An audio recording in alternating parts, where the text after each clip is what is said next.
The moment the gift wrap tore under little Lucy's trembling fingers, the world fell silent.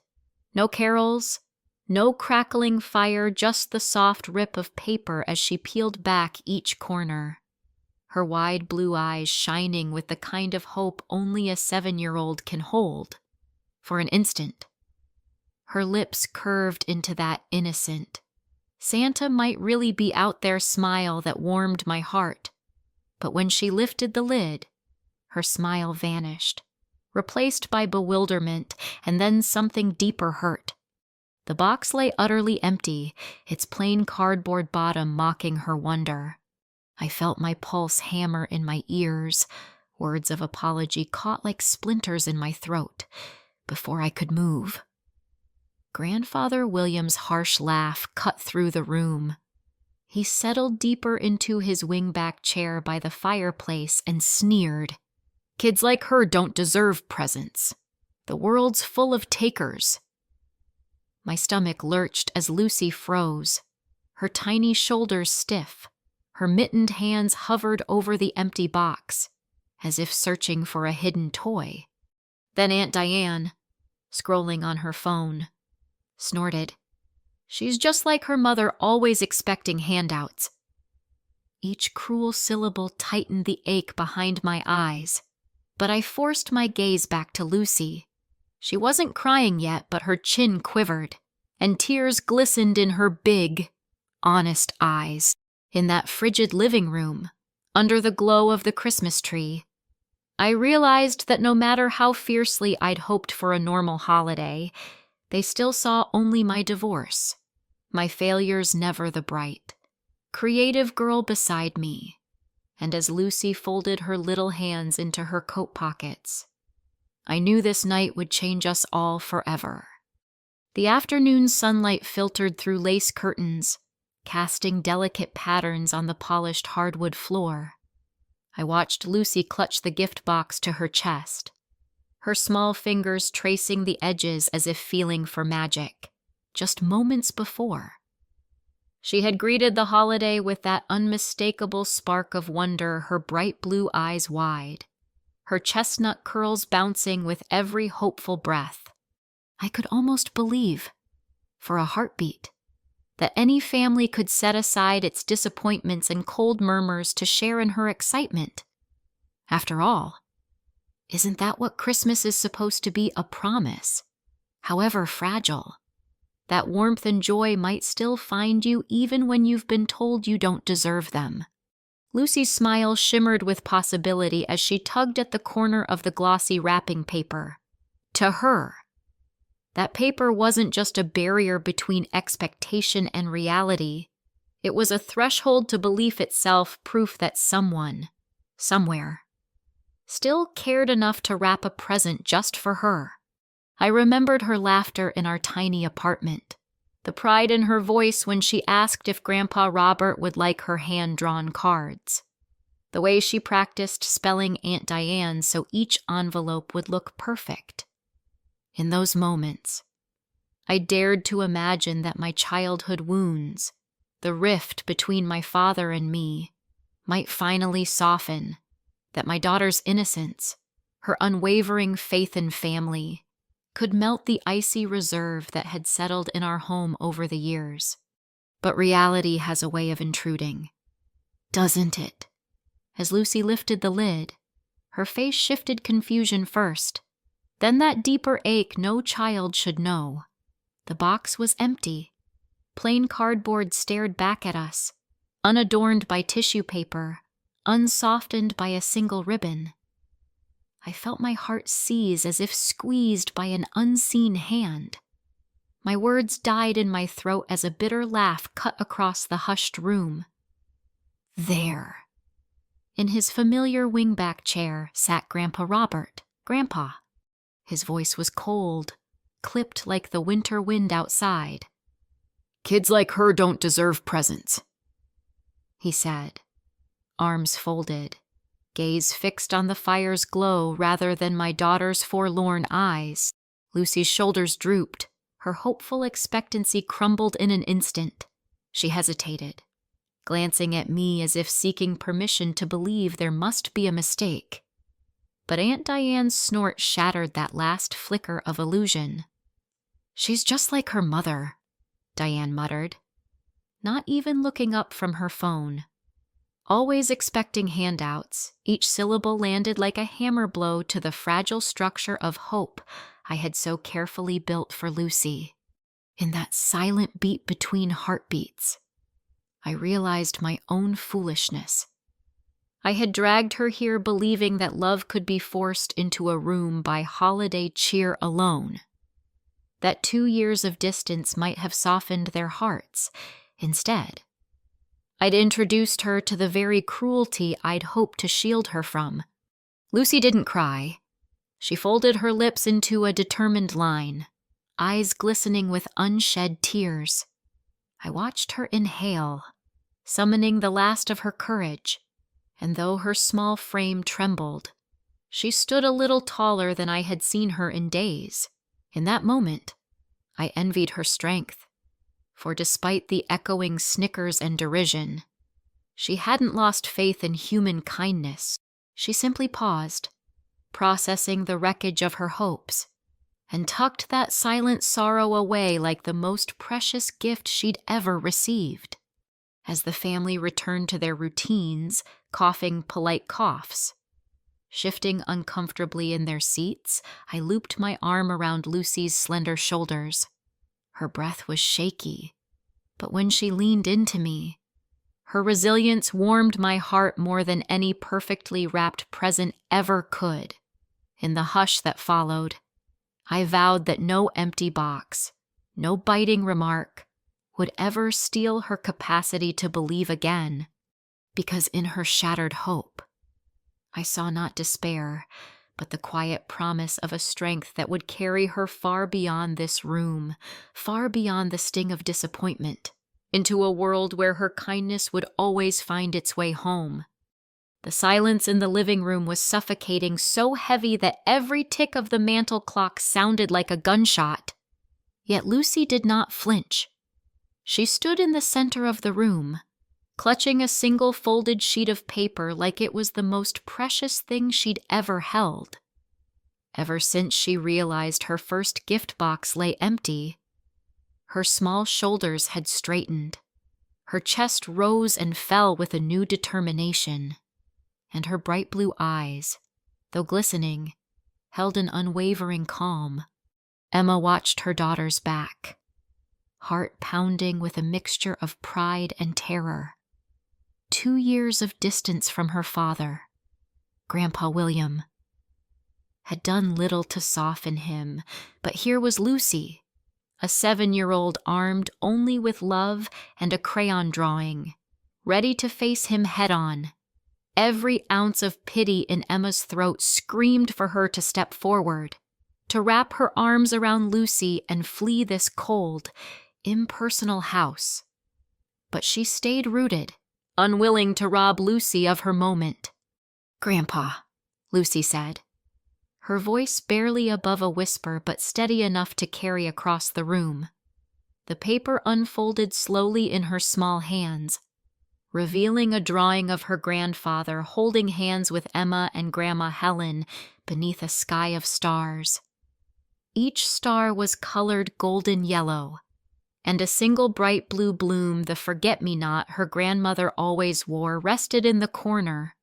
At first, Grandpa William did not look up from his whiskey glass. His weathered face softened only when Lucy edged a little closer. The picture held out at arm's length as if she were offering him a piece of her own heart. A hush fell over Aunt Diane, Uncle Matt, and Cousin Sophie. Even the crackle of the fireplace seemed to pause in reverence. Then William's gaze lifted. His steel-gray eyes caught the drawing, and something flickered their surprise, maybe regret, perhaps a buried warmth. He closed his eyes as if to block out the memory, then reopened them, fixing them on Lucy's wide, earnest face, all at once. His lean frame slumped forward, and he folded the paper with hands that trembled just slightly. Emma exhaled a breath she didn't know she'd been holding. She had worried that this gesture might be too much, that Lucy's brave heart could shatter under the weight of this family's coldness. But in that moment, it was as though the room itself had grown 10 degrees warmer. The hard lines in William's face softened. A single, almost imperceptible nod passed between him and Emma. Lucy didn't smile. She didn't need to. Her eyes shone with a mixture of relief and pride. She turned, tucked the drawing carefully into her coat pocket, and returned to Emma's side. As she slipped her small hand into Emma's, the corners of her mouth lifted. Just a fraction, a secret smile meant only for her mother. Later that afternoon, Emma would find the drawing framed on William's bedside table in his study, the blue bloom colored in richer, deeper hues. He had placed it there beside a faded photograph of Grandma Helen, as if acknowledging that the past and its love still lived in him. That night, Emma tucked Lucy into her twin-sized bed and kissed her forehead. "You were so brave today," she whispered. Lucy's eyes closed contentedly. "I just wanted Grandpa to remember," she murmured. And he did, in the days that followed. Emma noticed small changes. William paused longer on the porch when they left, raising a hand in a silent wave. Diane's curt goodbye carried an unfamiliar warmth. Matt actually smiled when Lucy ran ahead to open the car door. None of it was loud or boisterous, just quiet acknowledgments that Lucy's gift had cracked open something in all of them. At 7 years old, Lucy did something no adult could. She reminded her family that kindness is not measured in price tags or grand gestures, but in the courage to give from the heart, even when you have nothing else to give. And in that frail yet unbreakable act, she set in motion a gentle thaw that would, in time, turn a house of polished wood and chilly formality into something resembling home once more. The courtroom fell hushed the moment the bailiff called the case, and I felt my pulse thudding in my ears as I sank into the hard wooden chair. Across from me, my ex-husband, David, sat with that same cold certainty he'd worn since the day we separated, like he believed the world owed him absolute truth. Today, he was determined to convince Judge Reynolds that I was unstable, irrational, and unfit to raise our daughter, Sophie. Every sly glance he cast my way, every clipped word he rehearsed, drove a spike of fear through my chest. I'd spent months scrambling for evidence to counter his claims, emails showing my steady job at the library, testimony from my counselor confirming my sound mental health. But I knew none of that would pack the punch I needed. When David's attorney rose, slick and assured, I almost let my shoulders slump. She painted me as a woman driven by mood swings, prone to overreactions, and in need of constant supervision. A hush swelled among the dozen people in the gallery, family members and neighbors who'd come for moral support. My own mother sat rigidly beside me, clutching my hand but unable to meet my eyes. My throat felt parched, my hands cold. How could mere testimony undo decades of love and the tireless care I'd poured into Sophie every single morning, every bedtime story, every scrapped knee I'd soothed? Then, as if on cue, my daughter's tiny voice echoed through the room. "Mom, may I?" She lifted her hand. Sophie's timid question cut through the tension like a ray of light. "Your Honor, may I show the court something?" Judge Reynolds peered over her glasses, curiosity flickering in her eyes. David's mouth tightened. His attorney leaned forward, alarm etched on her polished face. Sophie rose, clutching a small tablet in her trembling hands, an iPad we'd spent Saturday mornings decorating with stickers, so it looked nothing like the intimidating devices grown-ups wield. She tapped the screen once, and the video began to play on the large monitor beside the judge's bench. The room's cavernous silence magnified every image and every word. On screen. I was calmly reading bedtime stories to Sophie, then packing her lunch and gently reminding her to tie her shoelaces before school. There were clips of me helping her with math homework, of us baking cookies together and laughing as flour dusted our noses. Each scene was accompanied by Sophie's shy narration. "This is my mom, helping me when I'm sad," she'd say, her voice sweet and unwavering. "This is my mom, making sure I eat breakfast." The montage ended with Sophie at my knee, hugging me tightly, whispering, "I love you, Mom." By the time the video faded, I could see the shift in the judge's expression, a melding of surprise, compassion, and something like respect. The courtroom air felt less stifling. I blinked back tears, overwhelmed by relief and pride. Judge Reynolds cleared her throat softly. "Ms. Turner," she said to me, using my maiden name, "it appears you are indeed providing a stable, nurturing environment for your daughter." She turned to David.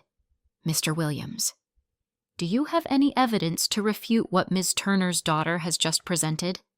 David's attorney fumbled for words.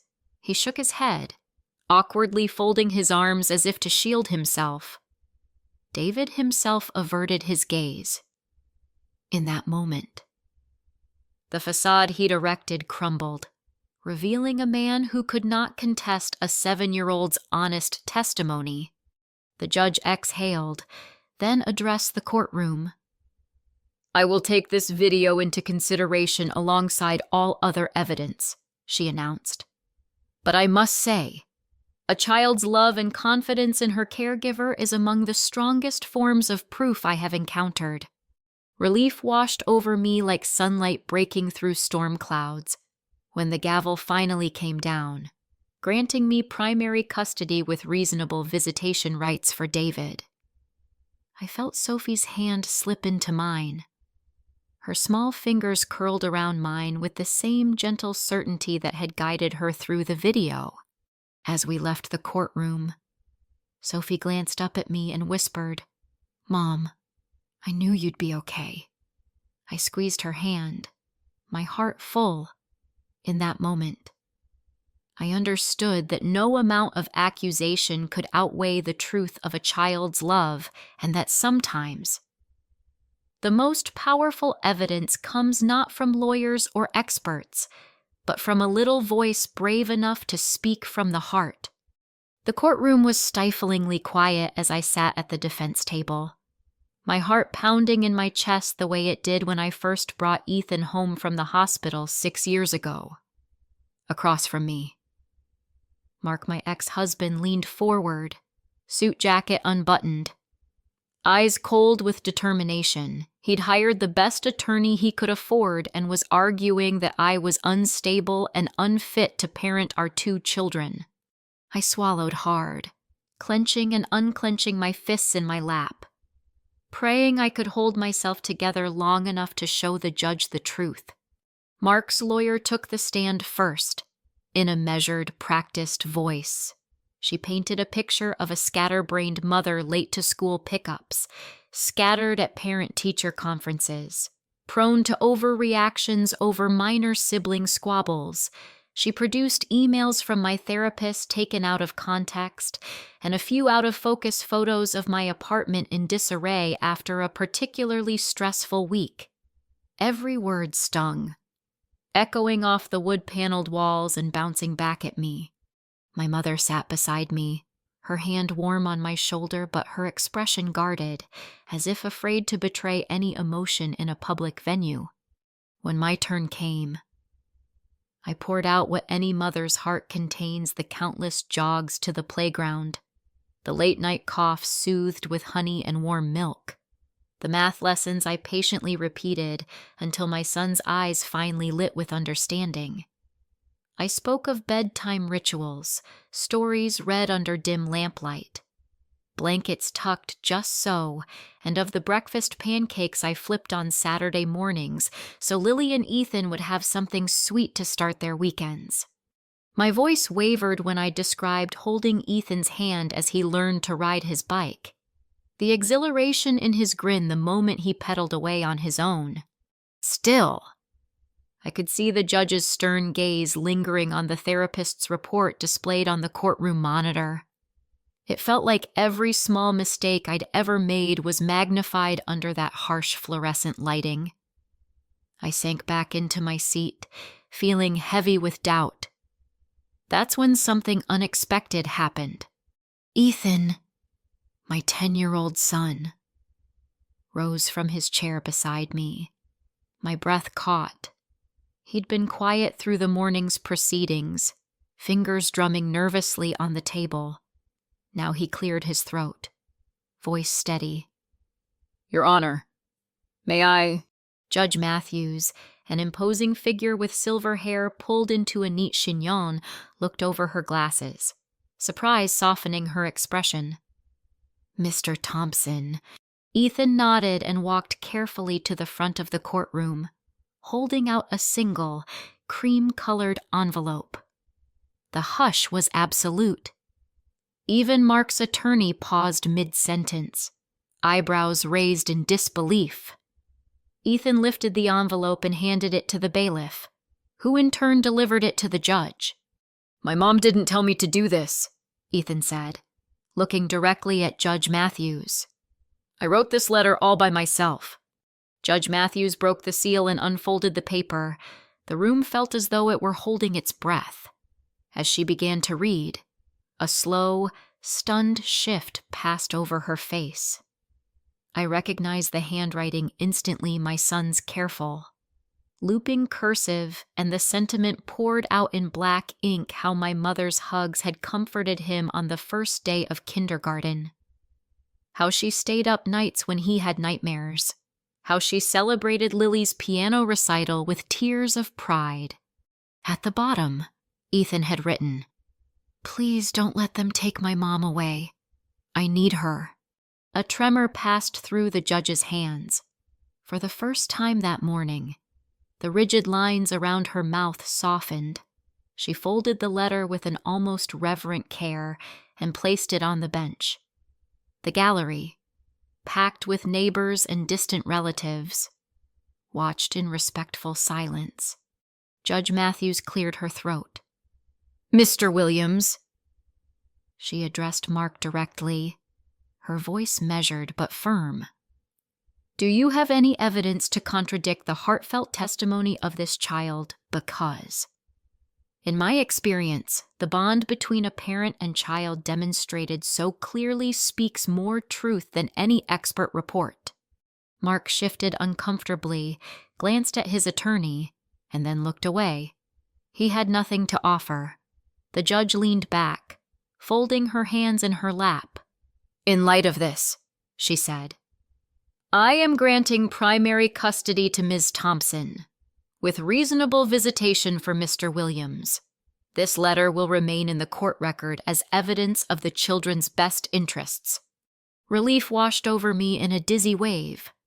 I turned to Ethan and Lily seated beside him, her small hand covering his, and felt tears sting my eyes. The two of them beamed, proud and relieved. I thanked Judge Matthews through a trembling whisper, then rose and crossed to my children, gathering them into an embrace so fierce it felt like I was anchoring them to my heartbeat. Outside the courtroom, the winter sun glinted off the courthouse steps as Ethan ran ahead to jump into my arms. We did it. Mom, he said, his voice wide with wonder. Lily skipped beside us, humming a tune she'd learned on her piano. I held them close, the weight of the morning's fear lifting with each joyous laugh. As we walked back to the car, I realized something profound. No legal brief, no therapist's note, no carefully argued case could ever counter the simple, unguarded truth of a child's love. When Ethan handed over that letter, he reminded the courtroom and me that sometimes the most powerful evidence comes in a child's own words, written from the heart. And in that moment, I knew we were finally home.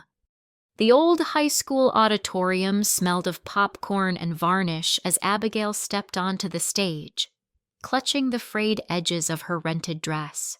At 12 years old, she'd saved up every penny from neighborhood yard work, just enough to borrow a costume and pay the $5 entry fee for the annual talent show. Her heart pounded like a drum in her chest, but when she looked out at the rows of folding chairs, she saw snickers and turned faces instead of applause. "Go back to where you belong." "Poor girl," someone jeered from the front row. A ripple of laughter followed, and Abigail's cheeks burned hotter than the afternoon sun. She swallowed hard, voice quivering as she raised her violin to her chin. The world seemed to tilt, but when her bow touched the string, a single, clear note pierced the murmur, then another, and another, each one a thread weaving courage into her trembling arms. As she lost herself in the melody of Somewhere Over the Rainbow, the auditorium fell silent. Even the cranky janitor, Mr. Hernandez, paused mid-sweep.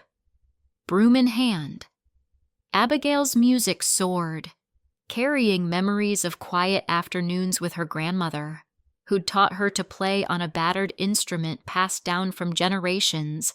With every stroke of the bow, she painted her dreams a world where she belonged, where kindness rang louder than mockery.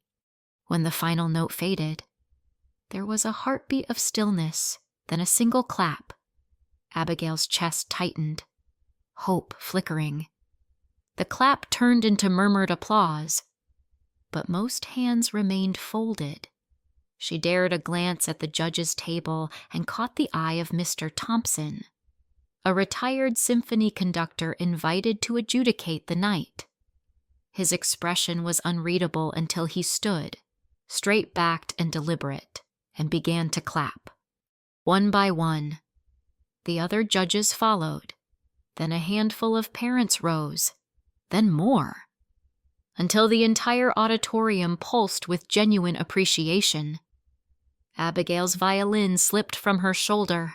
She blinked back tears as she realized the laughter had completely vanished.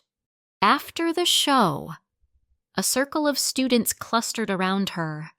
Some offered timid compliments. That was beautiful. "You're really talented," but it was Mr. Thompson who knelt beside Abigail, steadying her quivering shoulders.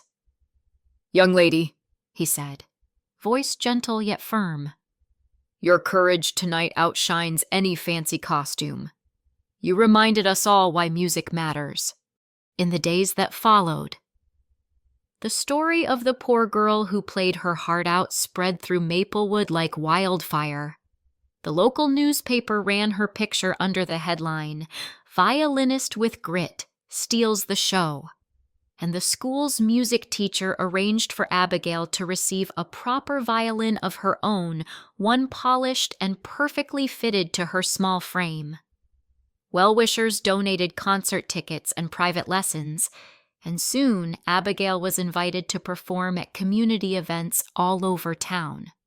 But the greatest gift came the next year, when the auditorium seats filled with new faces, students who cheered her name before she even played, who saved their nickels so they, too, could stand up and be heard.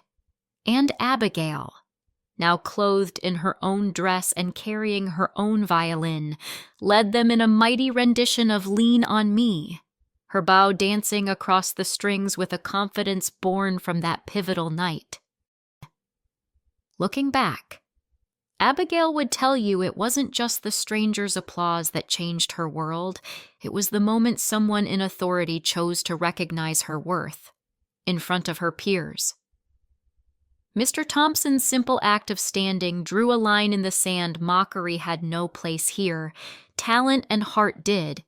And from that day on, Abigail understood that sometimes one person's kindness can lift an entire community, turning jeers into cheers and strangers into champions. The hush in the courtroom was broken only by the soft whir of the video monitor as little Emily pressed play and shared her truth. In grainy clips, we saw her mother, Taylor Bennett, guiding her through every scraped knee, every math lesson, every bedtime story under a gentle lamplight. We watched Taylor rise before dawn to bake fresh pastries for school breakfasts, cheer at every soccer game, and hold Emily close through stormy nights. Emily's clear, unwavering narration. This is my mom helping me when I'm sad. This is my mom keeping me safe. Cut through the lawyer's charts and experts' reports with an honesty no adult testimony could match. When the judge folded that simple, heartfelt video into the court record, she didn't just grant custody, she affirmed what every child deserves, a steadfast guardian whose love cannot be measured by schedules or spreadsheets, but by deeds done day after day. In that moment, we witnessed the power of a child's voice to center a mother's worth and reshape a family's future. Real-life takeaway. True proof of love often comes in the smallest moments: a warm hug, a homemade pancake, a patient word after a hard day. No matter what obstacles you face, remember that consistency and compassion speak louder than any argument or accusation. If you've ever been moved by a child's simple act of faith, share your story below. Let's celebrate the everyday heroes whose quiet devotion changes lives. If this story touched your heart, please leave a comment expressing your own experiences with kindness in your family. And don't forget to subscribe for more uplifting tales that remind us why love always wins.